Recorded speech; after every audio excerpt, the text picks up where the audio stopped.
Bienvenue dans ce nouvel épisode du podcast Leadership Holistique et dans cet épisode, on va parler de philosophie taoïste et plus particulièrement de son concept de Wu Wei qui peut être décrit comme un état de flow ou de la zone. Alors j'ai déjà fait un épisode sur ça, sur le flow, la zone. Je le mets en référence dans les commentaires. Donc ça complète un petit peu cette idée ce concept de flow ou de zone vu de la fenêtre de cette philosophie chinoise. Donc le Tao Te Ching, c'est une œuvre principale du taoïsme qui enseigne la recherche de la perfection, la pratique de la méditation, l'harmonie avec la nature et le respect de la vie. Les taoïstes croient que la douceur est plus puissante que la force et qu'elle peut nous aider à atteindre nos objectifs avec moins d'efforts et de stress. La voie taoïste consiste donc à naviguer dans la rivière au lieu d'essayer de la contrôler en nous alignant sur le cours naturel de la vie. Je vais donc t'expliquer pourquoi cette belle philosophie ancienne s'intègre tout naturellement dans ma philosophie de leadership holistique. Alors on y va, c'est parti.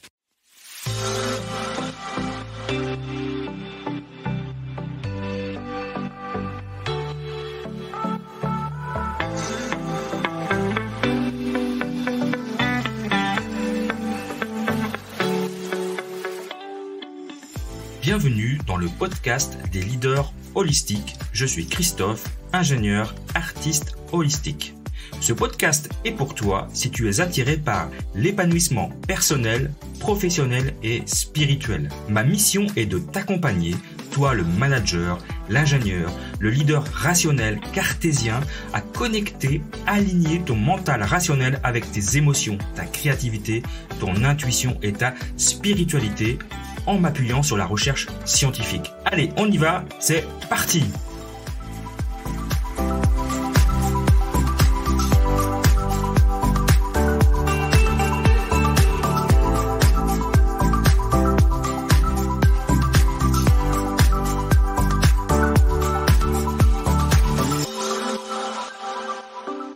Ce qui n'offre aucune résistance surmonte les obstacles les plus difficiles.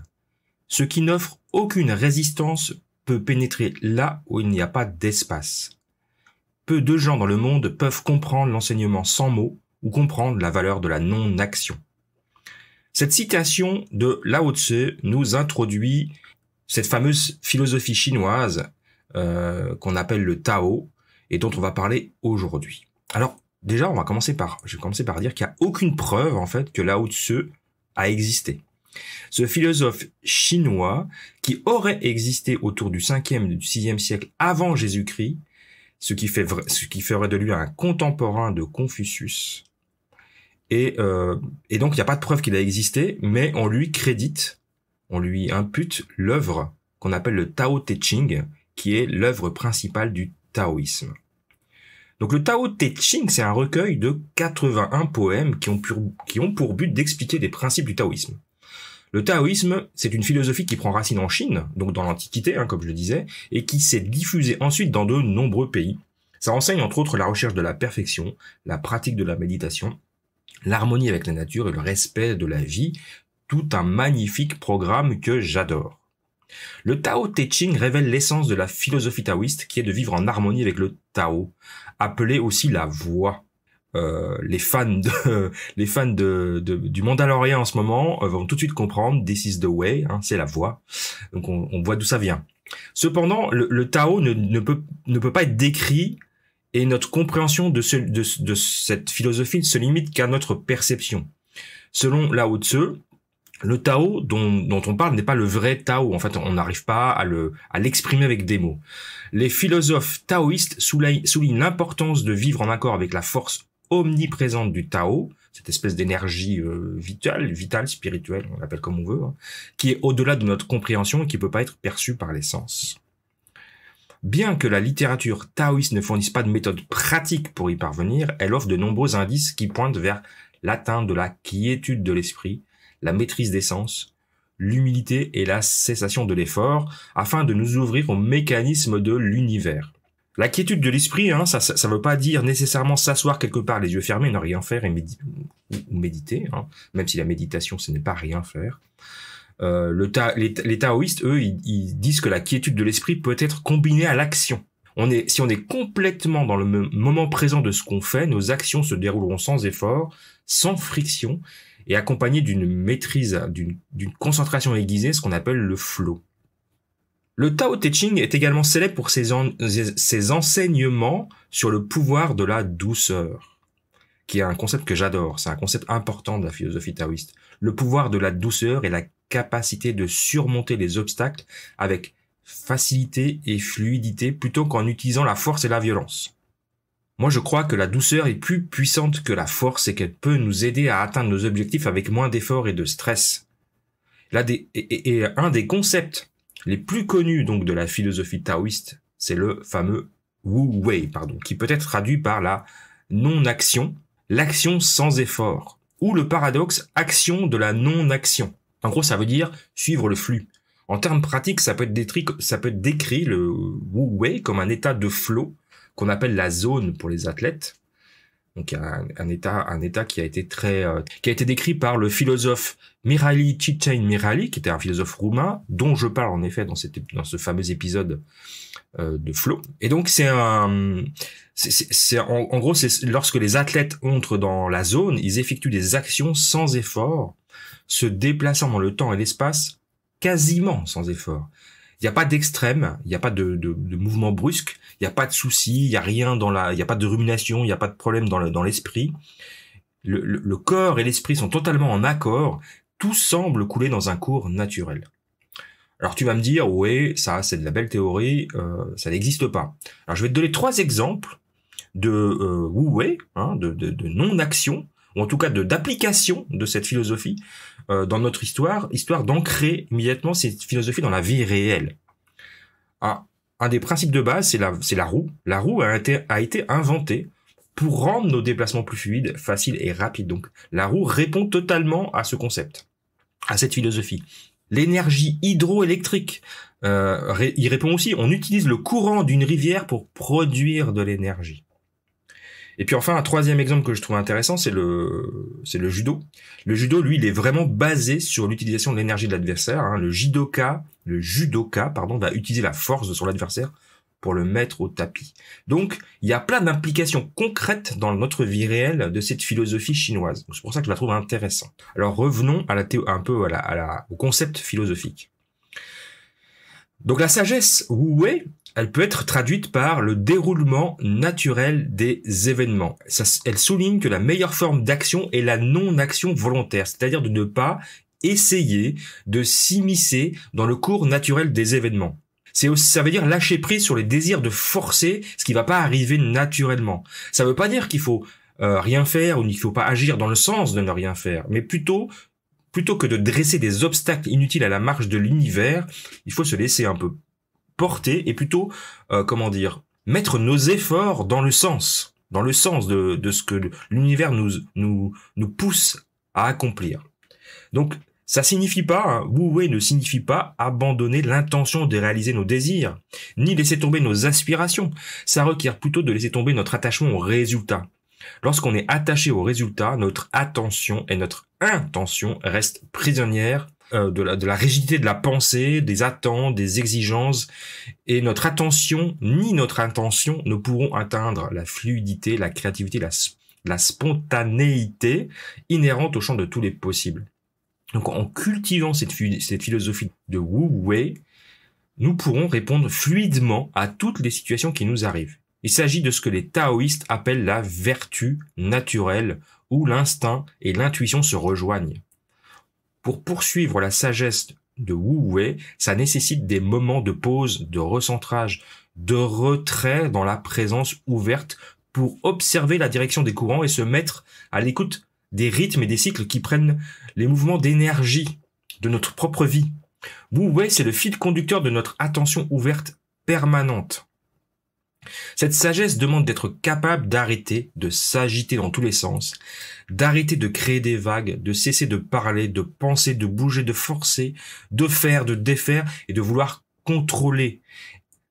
Être capable d'attendre calmement pour sentir avec plus de clarté les forces qui agissent en soi, autour de soi, pour ensuite faire des choix conscients, alignés avec nos intentions et allant dans le sens du courant. C'est comme, en fait, c'est comme la personne, l'homme ou la femme dans son kayak qui se réfugie derrière un rocher le temps de reprendre son souffle pour choisir la vague ou le courant avec laquelle il va s'engager de nouveau. En agissant à partir de la paix du wu-wei, on conserve notre énergie pour le dépenser quand le moment est bon et que les forces s'alignent avec nos intentions. Donc ça veut dire qu'il faut être capable de s'arrêter, de prendre du recul et de se dire est-ce que c'est toujours ça que je veux? Est-ce que c'est le bon moment? Et des fois, il faut se rendre à l'évidence. Des fois, c'est pas ce qu'on veut vraiment, que l'univers nous fait comprendre. Et puis parfois, c'est ce qu'on veut vraiment, mais l'univers nous fait comprendre que c'est pas le bon moment. Soit nous, on n'est pas prêts, soit le monde n'est pas prêt, tout bêtement. Donc le wu-wei désigne notre capacité à engendrer des changements dans le monde matériel, énergétique ou spirituel, sans faire d'efforts inutiles, sans se battre, sans opposer de résistance. C'est donc un haut niveau de disponibilité pour soutenir un processus de changement, de relâchement, d'aisance et de fluidité. C'est en fait une attitude spontanée, juste et créatrice qui équilibre l'individu de ses mécanismes réactionnels conditionnés, de ses croyances limitantes, de ses tensions, de ses attachements à sa réalité, à ce qu'il connaît. Permettre à ce qui est en train d'agir de se dérouler par lui-même, de se dénouer, de se transformer, de suivre son cours sans intervenir avec un désir de contrôler le résultat. C'est la capacité de s'ancrer dans la conscience du vide, du champ de tous les possibles qui ne sont pas encore manifestés. Et ça permet de prendre appui sur ce vide. C'est l'essence de la méditation. Donc la voie taoïste consiste donc, je vais reprendre l'image du kayak, de naviguer dans la rivière au lieu d'essayer de la contrôler. Quelque chose qui va jamais fonctionner. En nous alignant sur le cours naturel, on va donc flotter, on va avancer avec le courant, qui est le chemin de la moindre résistance. Ça donne à la nature une chance de se déployer sans que nous y résistions. L'eau est la substance, la plus douce et la plus souple, mais elle est remplie de dureté, d'obstacles. Elle n'a pas de but, elle n'a pas d'objectif, elle n'a pas de désir, elle n'est pas consciente. Pourtant, elle nourrit tout ce qu'elle traverse. C'est une force vitale incroyable qui accomplit littéralement le travail alors on peut l'appeler Dieu, de l'univers, enfin bref, de la nature. Vous l'appelez comme vous voulez. Mais sans aucune ambition. L'eau n'a pas d'ambition. Donc, lorsqu'on est dans un état de flow, on oublie les résultats, on oublie la pression, on oublie les angoisses de l'avenir, les échecs du passé. C'est juste toi et la tâche à accomplir. Et tu es complètement dans le présent. La seule façon d'y parvenir est de lâcher prise, ce qui signifie arrêter de nager contre le courant, arrêter de s'accrocher à des branches, de lâcher prise du passé, de lâcher prise de l'avenir, de se concentrer entièrement sur le moment présent et de vivre sans hésitation. C'est exactement ce qu'enseigne Eckhart Tolle, dont j'ai aussi beaucoup parlé. Vous savez que c'est un de mes philosophes préférés, le pouvoir du moment présent. Lao Tzu disait « Unifie ton attention. N'écoute pas avec ton oreille, mais avec ton cœur et ton esprit. N'écoute pas avec ton mental, mais avec ton chi. » Chi, c'est l'énergie vitale interne. Car l'oreille ne peut faire plus qu'écouter. Le mental ne peut faire plus que reconnaître, tandis que l'énergie, le chi, est un vide entièrement disponible. La voix s'assemble seulement dans ce vide. Ce vide, c'est le jeûne de l'esprit. Quand je parle du jeûne, je parle pas de jeunesse, je parle de jeûner, c'est-à-dire d'abstinence de pensée. Pour résumer donc, la philosophie taoïste nous apprend à vivre avec la nature plutôt qu'à la dominer, à apprendre à lâcher prise, à nous concentrer sur le moment présent. Nous pouvons atteindre l'état de flow en trouvant l'équilibre entre l'action et la non-action, en ayant une attitude douce et humble et en nous alignant sur le cours naturel de la vie. Cette philosophie chinoise ancestrale ne nous donne pas le comment faire, mais plutôt le pourquoi et le quoi. Concernant le comment, je trouve que pratiquer le Kaizen et travailler sur son Ikigai qui nous incite à développer nos compétences, nos talents, ce qu'on aime faire, ce qui ne nous demande pas d'effort. Vous voyez un peu le lien entre les deux, c'est vraiment des outils parfaits pour commencer. Et puis évidemment, ensuite, appliquer les 9 piliers du leadership holistique, ça répond parfaitement à cette magnifique philosophie chinoise que je trouve vraiment très intéressante, très pertinente, qui a plus de 2500 ans quand même, hein. Donc on est vraiment, on n'a pas inventé grand chose depuis finalement. Voilà. Donc en tout cas, je te remercie d'avoir passé ces quelques moments avec moi et cette magnifique philosophie du Tao que je t'incite à découvrir et il y a plein d'enseignements sur Internet là-dessus. Donc c'était une petite introduction et je te retrouve à très bientôt en tout cas. Merci encore. Toi qui es sur la voie de l'élévation personnelle, professionnelle et spirituelle ou qui souhaite emprunter cette voie de transformation holistique, te réveilles-tu chaque matin en te sentant épuisé et démotivé? As-tu du mal à trouver un but et un sens à ta routine quotidienne? Il est temps de prendre le contrôle de tes matins et de commencer ta journée avec une intention et un but. Je te présente le guide pratique du Miracle Morning, la solution ultime pour créer une routine matinale qui va transformer ta vie. Je comprends tes principales difficultés rencontrées par des personnes comme toi qui sont sur la voie de l'élévation personnelle, professionnelle et spirituelle. La pression pour s'améliorer et se développer en permanence peut être écrasante, te laissant avec un sentiment d'épuisement et d'insatisfaction. La lutte pour trouver un équilibre et un but dans ta routine quotidienne peut conduire à un manque de motivation et à un sentiment d'inutilité. Le Miracle Morning est un système éprouvé qui a aidé des millions de personnes à transformer leur vie en commençant leur journée avec une intention et un objectif. Mon guide te montrera comment créer une routine matinale qui t'aidera à atteindre des objectifs, à accroître ta productivité et à stimuler ton niveau d'énergie. Ce guide te fournit des stratégies et des techniques pratiques pour t'aider à créer une routine matinale qui fonctionne pour toi. Tu découvriras comment te réveiller plus tôt et te sentir plein d'énergie. Établir une routine qui t'aidera à te concentrer et à rester sur la bonne voie. Créer un état d'esprit positif qui t'aidera à aborder la journée avec confiance et enthousiasme. Augmenter ta productivité et atteindre tes objectifs plus rapidement. Améliorer ta santé physique et mentale, et enfin te connecter à ton être spirituel et trouver la paix intérieure. Ce guide est parfait pour les entrepreneurs, les solopreneurs, les leaders, les managers et tous ceux qui sont sur la voie de l'élévation personnelle, professionnelle et spirituelle. Que tu sois débutant ou un professionnel chevronné, ce guide t'aidera à créer une routine matinale qui te mettra sur la voie du succès. C'est très simple, pour l'obtenir, tu as 3 étapes simples. Tu vas le télécharger gratuitement dès aujourd'hui en allant sur matin.leadershipholistic.com. Je mets le lien dans la description de ce podcast, de cet épisode. Ensuite, tu suis les instructions étape par étape pour créer ta routine matinale et tu vas regarder ta vie se transformer sous tes yeux et ceux de tes proches ébahis par ton évolution. Alors n'attends plus pour prendre le contrôle de tes matins et transformer ta vie. Télécharge dès aujourd'hui le guide pratique du Miracle Morning et commence ton voyage vers l'élévation personnelle, professionnelle et spirituelle. Retrouve ce guide sur matin.leadershipholistic.com. C'est gratuit. Je te remercie de ton attention et je te dis à très bientôt.